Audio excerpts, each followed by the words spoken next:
Damon Washington gripped his acceptance letter so tight the paper started to crumple. The transport shuttle's engines hummed beneath his feet as Kepler Station grew larger through the viewport. This was it, the moment he'd dreamed about since he was 8 years old, watching holographic broadcasts of Galactic Military Academy graduation ceremonies on his family's old entertainment system back in Detroit. The academy looked like something out of a fairy tale.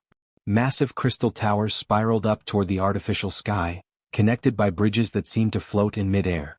Ships from 100 different worlds docked at various ports, their alien designs both beautiful and intimidating.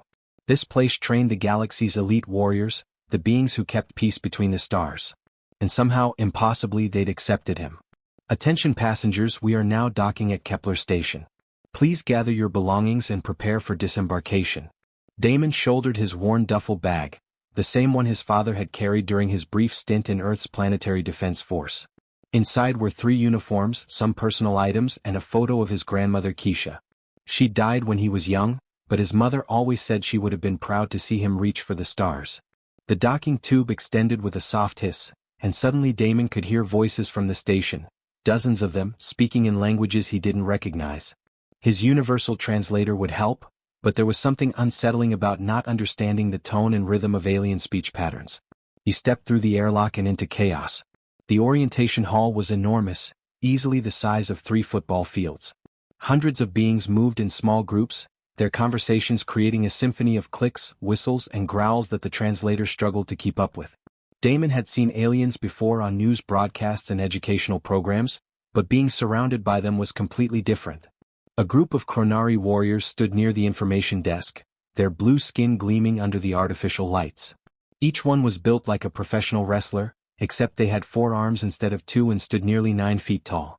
Their conversations sounded like distant thunder, even when they whispered. Nearby, a cluster of Aryan pilots preened their feathered wings, their movements quick and precise. Everything about them suggested speed and grace, from their hollow bones to their large eyes that could track objects moving faster than human sight could follow. They reminded Damon of hawks, beautiful but deadly. The reptilian Nexari gathered in perfect geometric formations, their scaled heads moving in unison as they processed information with computer-like efficiency. Rumors said they could calculate hyperspace jump coordinates in their heads and never forgot anything they learned. Then there were dozens of other species Damon couldn't identify, beings with tentacles, others that seemed to be made of living crystal, creatures that floated without visible means of support. This was the cream of the galactic crop, the strongest and smartest warriors from across known space. And every single one of them was staring at him. The conversations didn't exactly stop, but they definitely got quieter. Damon felt like a mouse that had wandered into a convention of cats. He forced himself to walk normally toward the registration desk, pretending he couldn't feel hundreds of eyes tracking his movement. Well, so you're the human. The voice came from behind him, deep and amused in a way that made Damon's skin crawl. He turned to find himself face to chest with the biggest Chronari he'd seen yet. The alien had to crouch slightly to make eye contact, and his 4 arms were crossed in what was clearly a hostile gesture. "I'm Damon Washington," he said, proud that his voice didn't shake. "I'm guessing you're my roommate. Bolth Karenk, 3rd son of the Iron Peaks." The Chronari's translator gave his words a formal, ceremonial weight. "And yes, I have the unfortunate duty of sharing quarters with whatever command was thinking when they approved your application." Other cadets had started to gather around them, forming a loose circle. Damon felt like he was about to become the main attraction at some kind of twisted zoo exhibit. "I hear humans break easily," said an Aryan pilot, his feathered crest raised in what looked like amusement. "One good hit and snap, no more human." "That's if you can catch one," added a Nexari with a hissing laugh. "They're supposedly quick, but not quick enough to matter in real combat." Damon's hands clenched into fists, but before he could respond, another voice cut through the crowd. "Cadets." Every being in the hall snapped to attention. Commander Raxus strode through the crowd like a battleship cutting through waves, his scarred face showing the kind of experience that came from surviving real combat in deep space. His left arm was cybernetic, and rumor said he'd lost the original fighting pirates in the Outer Rim. "I see you've met our special admission," Raxus said, looking Damon up and down like he was examining a particularly disappointing piece of equipment. "Cadet Washington, I want you to understand something right now. This academy doesn't lower standards for anyone. We don't care about your species, your background, or whatever political pressure got you through those doors." The commander stepped closer, and Damon could smell the ozone scent of recycled air and old metal that clung to career spacers. We forge warriors here. Real warriors. Beings who can face down a void stalker without flinching, who can hold a battle line when everything goes wrong, who can make the hard choices when lives hang in the balance. His eyes were like chips of ice. Can you do that, Cadet Washington? Damon felt the weight of every gaze in the hall pressing down on him. This was his moment. He could back down, make excuses, maybe request a transfer to some easier program. It would certainly be the smart thing to do. Instead, he straightened his spine and looked Commander Raxus in the eye. Yes, sir. I'm ready. The commander's smile was sharp as a knife. We'll see about that. The alarm screamed at 0500 hours, just like it had every morning for the past month. Damon rolled out of his narrow bunk, his body protesting every movement. Fresh bruises painted his ribs purple and yellow, souvenirs from yesterday's training exercise that had felt more like organized punishment. Bolth was already up, performing some kind of Chronari meditation ritual that involved flexing all four arms in complex patterns. The massive alien barely glanced at Damon as he struggled to pull on his workout gear. Try not to embarrass our unit today, human, Bolth rumbled. My clan name means something here. The mess hall buzzed with early morning energy as cadets from dozens of species grabbed quick meals before training. Damon got in line behind a group of Nexari, their scaled heads tilting in perfect synchronization as they discussed tactical theory in their hissing language. When he reached the food dispensers, his ration card beeped red. System error, the automated voice announced cheerfully. Daily nutrition allowance has been exceeded. That's impossible, Damon said. I barely ate anything yesterday. The Nexari turned to look at him, their reptilian eyes glittering with amusement. Perhaps your species requires less fuel than real warriors, one hissed. Damon's stomach growled as he walked away empty-handed. This was the third time this week his rations had been miscalculated. He grabbed a glass of water and tried to ignore the hollow ache in his belly. Training Bay Alpha was already crowded when he arrived. Instructor Voss stood in the center like a black mountain, his dragon-like form towering over even the tallest Chronari. Those golden eyes swept across the assembled cadets, and for just a moment, Damon thought he saw something different in the ancient creature's gaze when it fell on him. Combat drills, Voss announced, his voice carrying easily across the massive space. Opponents will be assigned randomly. Nothing about the assignments felt random. Damon found himself paired against TSS, the Aryan pilot who'd been making jokes about human fragility since day one. The bird-like alien was 7 feet of lean muscle and razor-sharp reflexes, built for aerial combat in 3 dimensions. Don't worry, little human, TSS chirped, stretching his wings. I'll try not to break anything important. The other cadets formed a loose circle around the sparring mat, eager to watch another human humiliation. Betting pools had become a daily entertainment, not whether Damon would lose, but how quickly and how badly.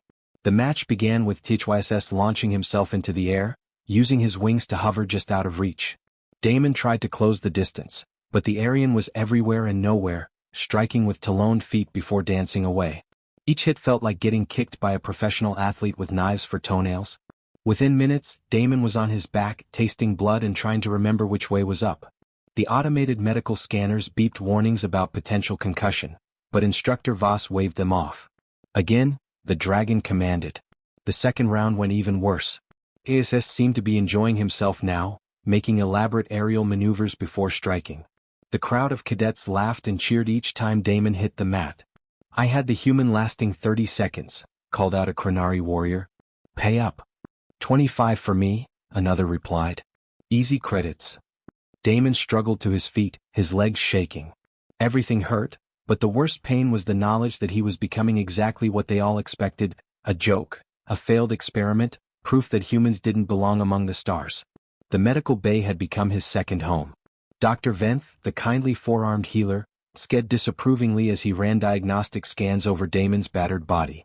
Cracked rib, mild concussion, severe bruising across your torso, the doctor reported. What happened this time? Training accident, Damon lied just like he had the previous week. And the week before that. Dr. Venth's 4 hands moved with practiced efficiency, applying healing accelerators and pain suppressors.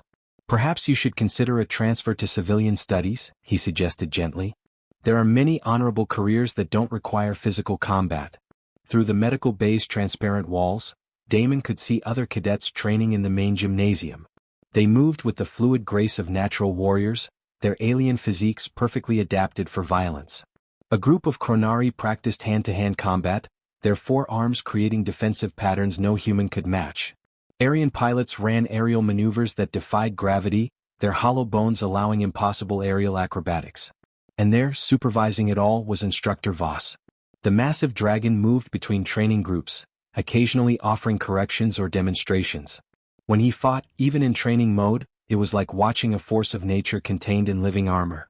His reputation as the devourer of fleets wasn't just military propaganda. This being had personally destroyed entire enemy battle groups during the sector wars. The humans in medical again, Damon heard one cadet say as a group passed by the window. "Third time this week." "I'm surprised he's lasted this long," another replied.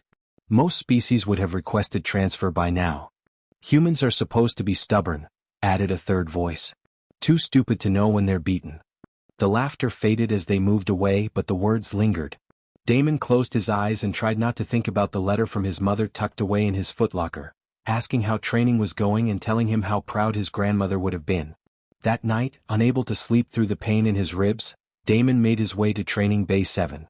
The Academy's facilities were available to cadets around the clock, and he discovered that the smaller bays were usually empty after midnight.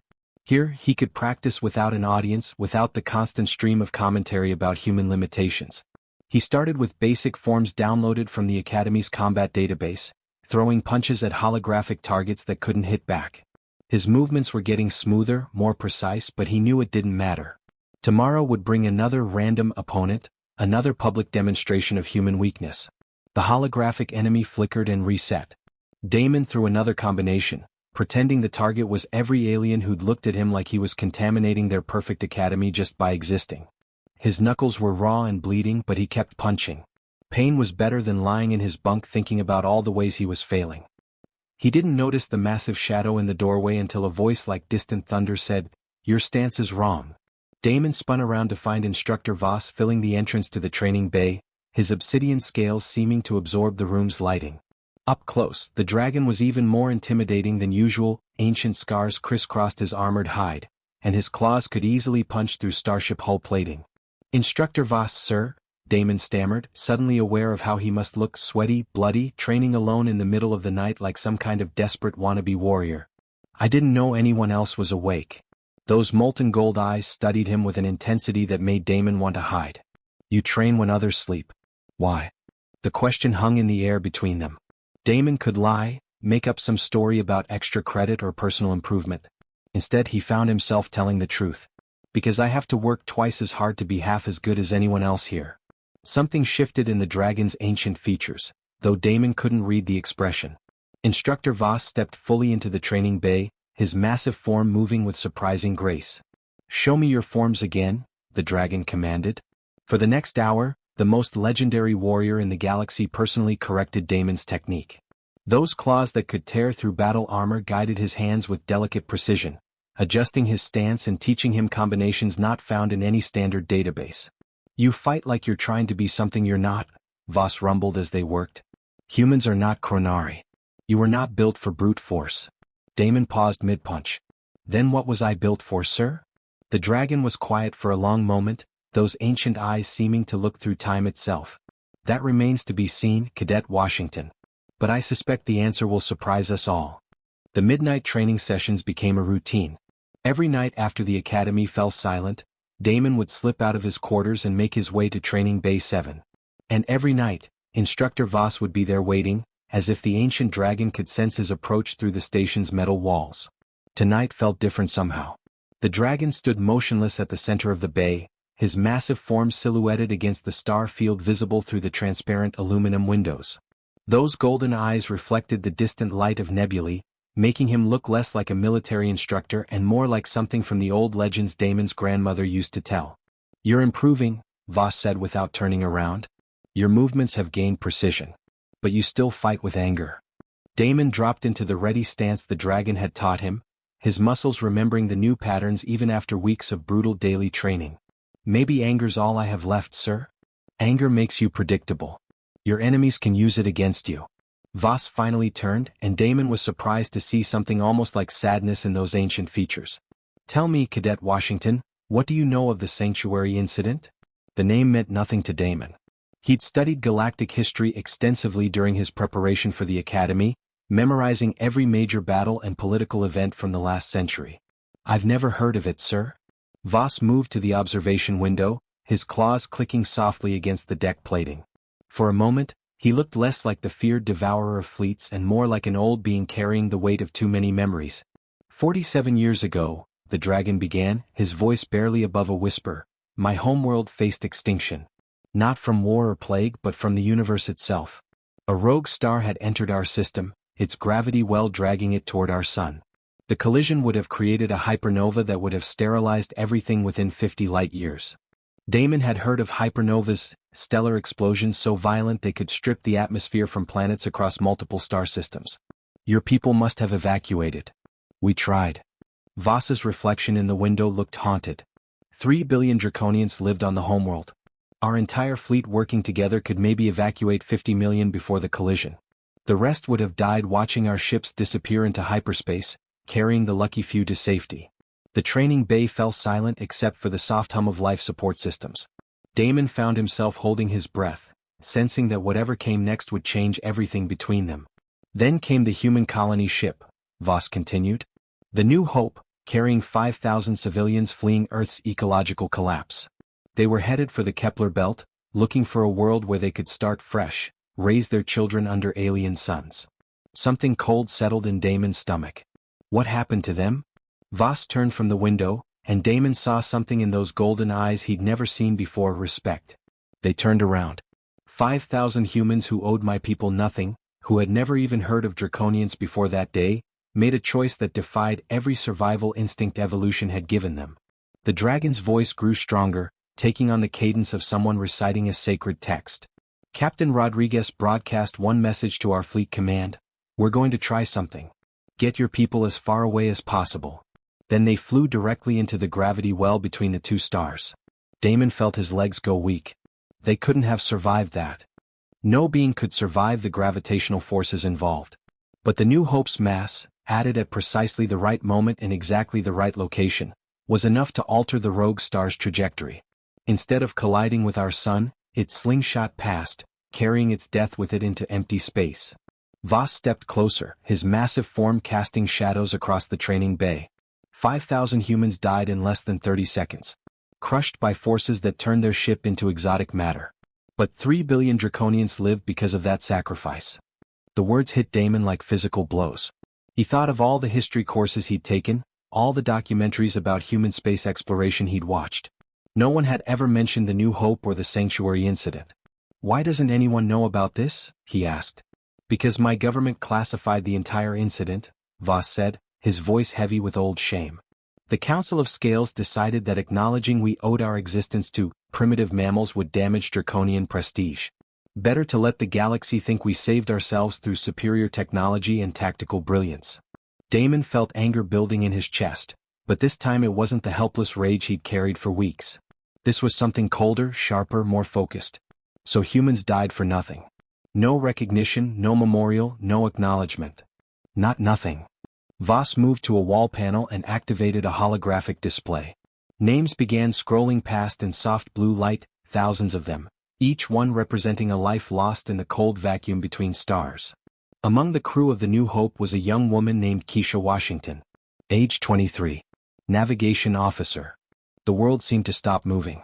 Damon stared at his grandmother's name floating in the air, feeling like the deck had dropped out from under his feet. That's impossible. Your grandmother volunteered to stay at her post during the final approach, Voss said gently.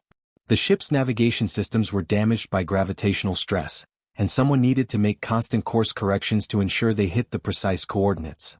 She could have evacuated to the escape pods with the other non-essential personnel, but she chose to stay. Tears Damon hadn't realized were falling hit the deck plating with soft metallic sounds. She never mentioned any of this.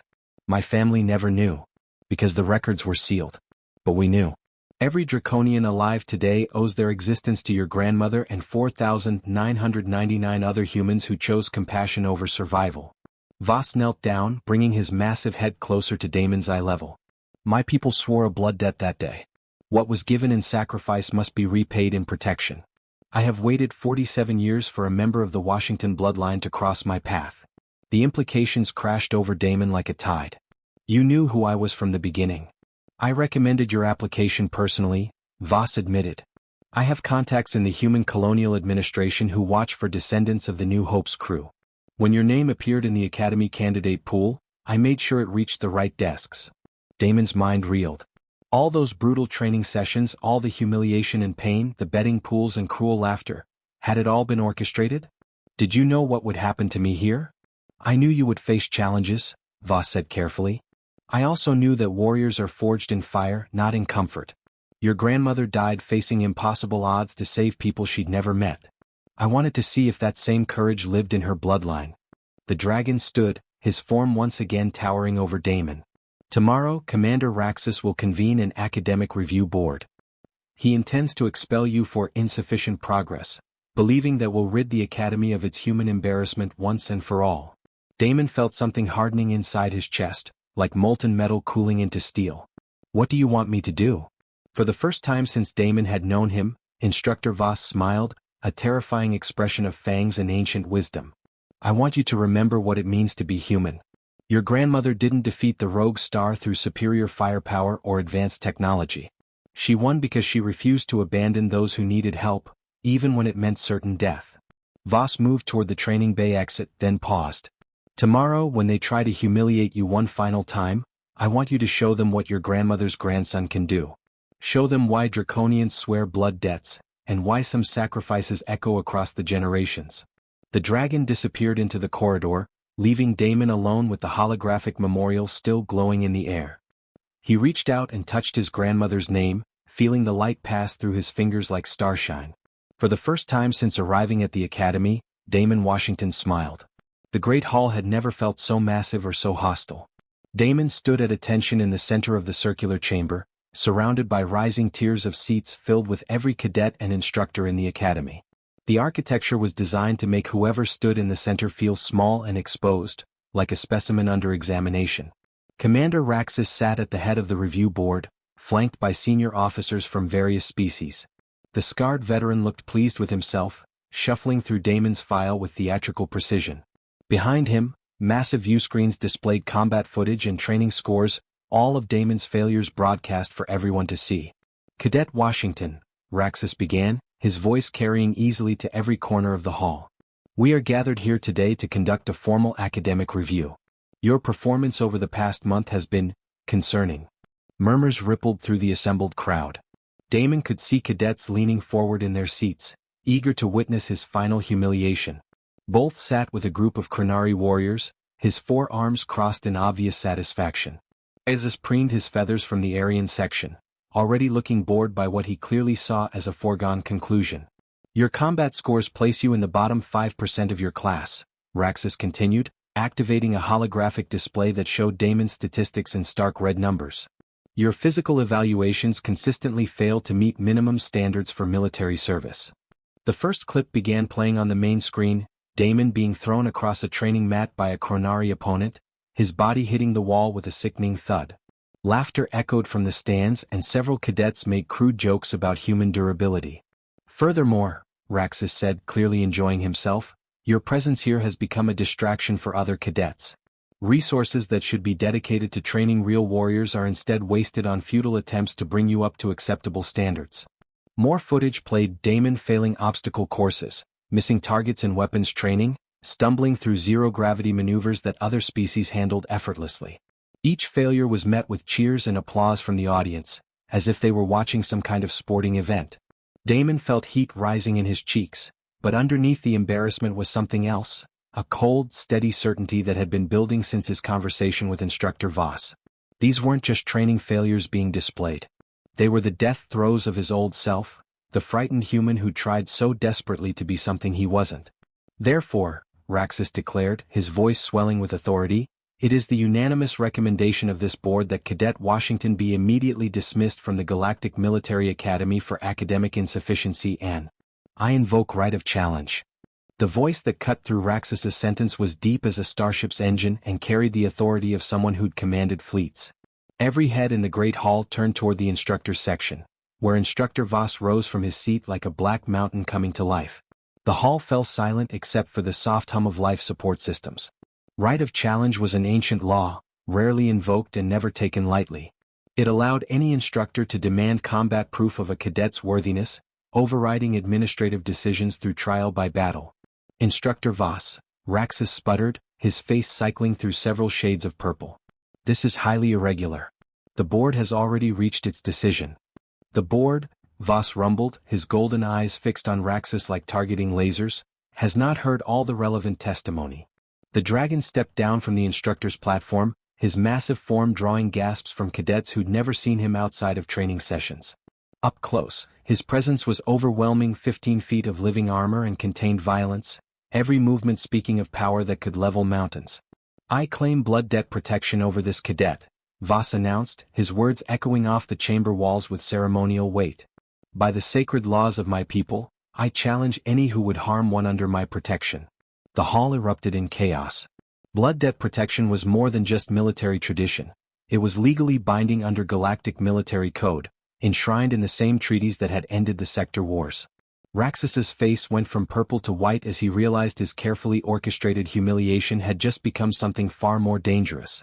You can't be serious, Raxus said, but his voice cracked slightly. He's just a human. A failed cadet who can't even. Just a human? Voss's voice dropped to a whisper that somehow carried to every corner of the massive hall. Commander, are you prepared to face me in personal combat to prove that assertion? For a moment it looked like Raxus might actually accept.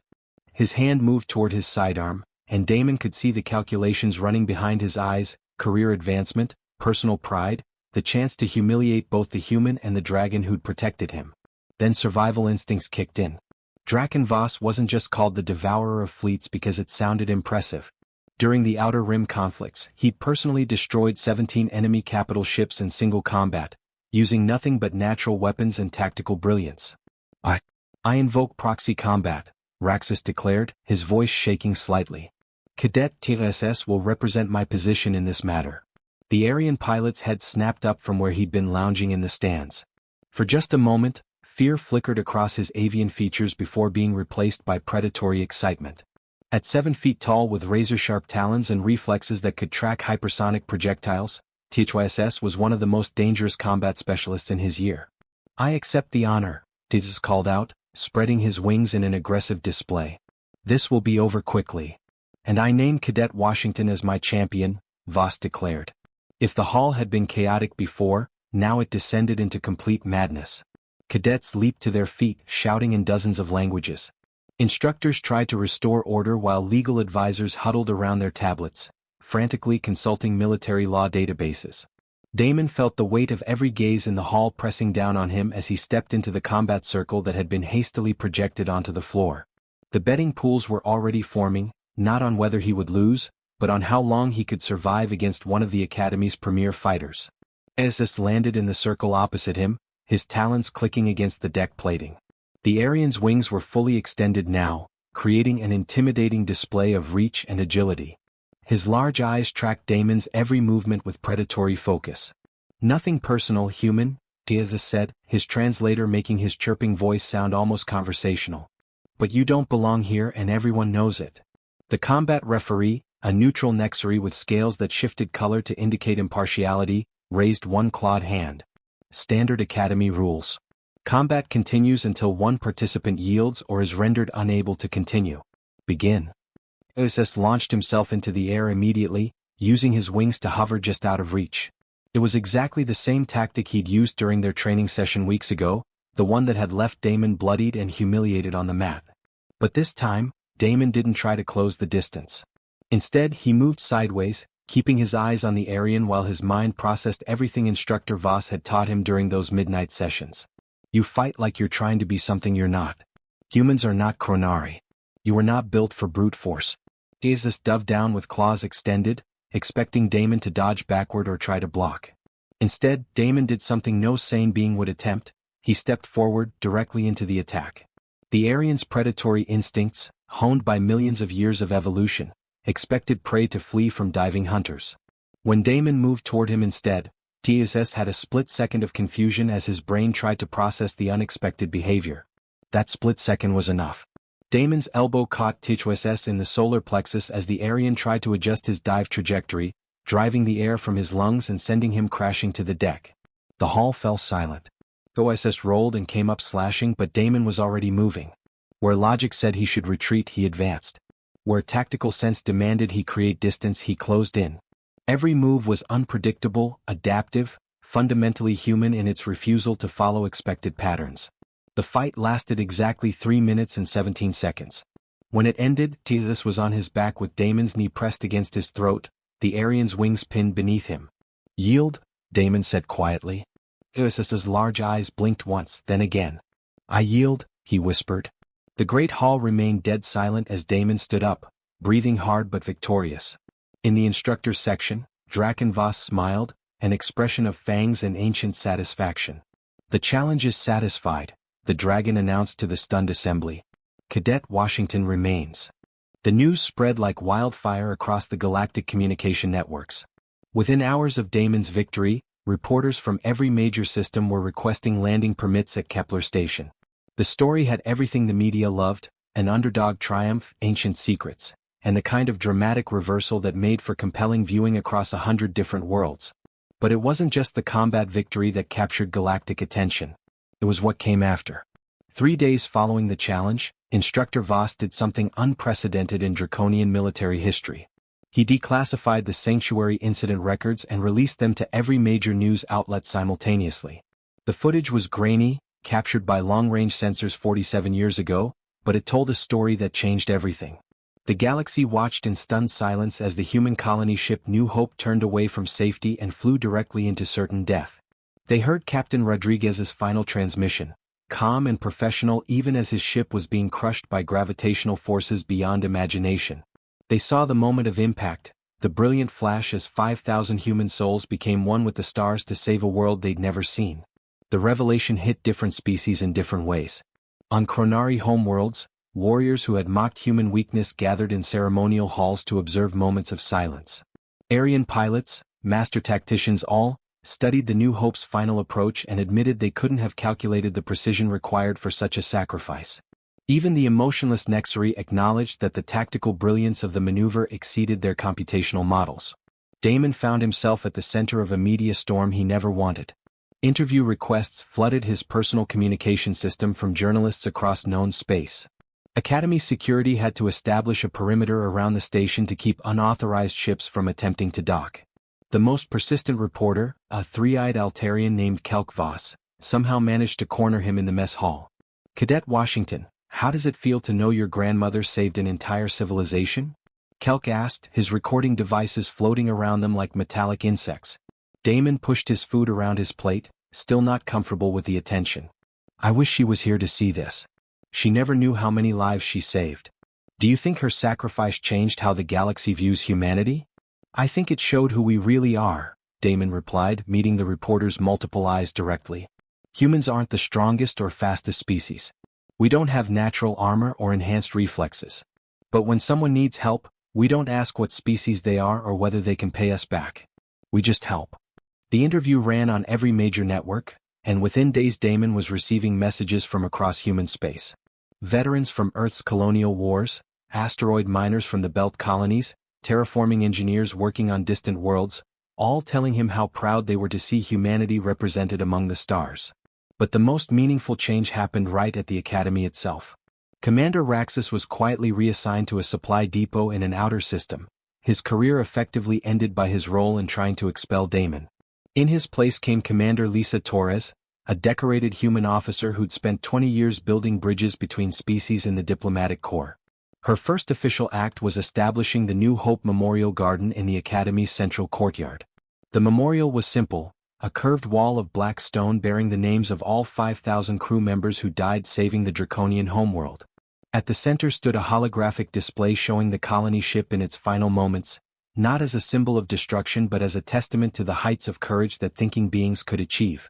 Damon stood before his grandmother's name on dedication day, wearing his dress uniform with the new cadet rankings he'd earned through legitimate evaluation. The healing accelerators had erased the physical scars from his early training, but the emotional wounds had transformed into something stronger, a confidence that came from knowing exactly who he was and where he came from. "She would have been proud," said a voice behind him. Damon turned to find Instructor Voss approaching, the massive dragon moving with his characteristic silent grace. Around them, other cadets and instructors paid their respects at the memorial, but they gave the two of them space for their private moment. "I still can't believe she never told anyone," Damon said, touching the carved letters of his grandmother's name.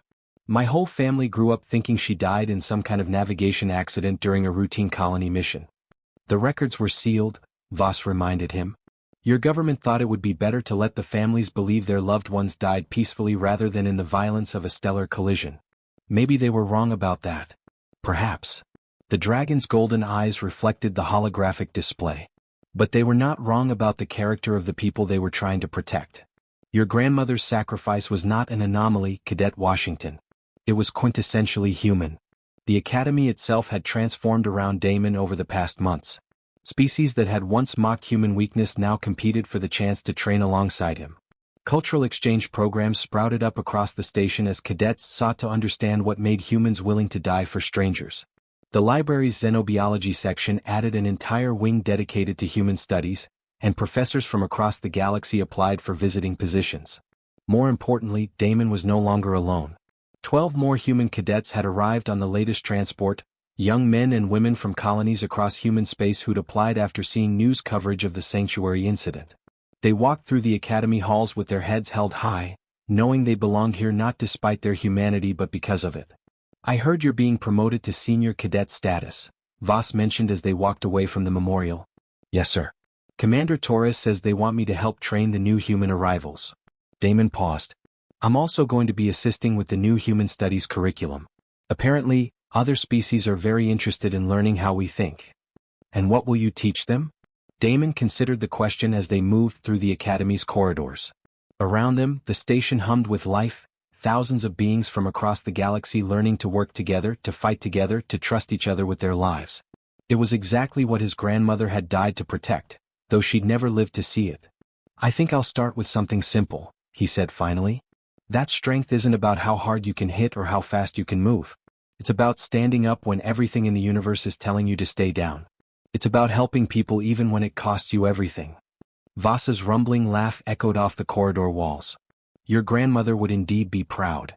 5 years later, Lieutenant Commander Damon Washington stood in the same memorial garden, but this time he wore the uniform of an academy instructor. The New Hope Memorial had become a pilgrimage site for beings across the galaxy, a place where different species came to remember that courage and sacrifice transcended biology. New human cadets arrived every semester now, no longer curiosities or tokens but valued members of the galactic military community.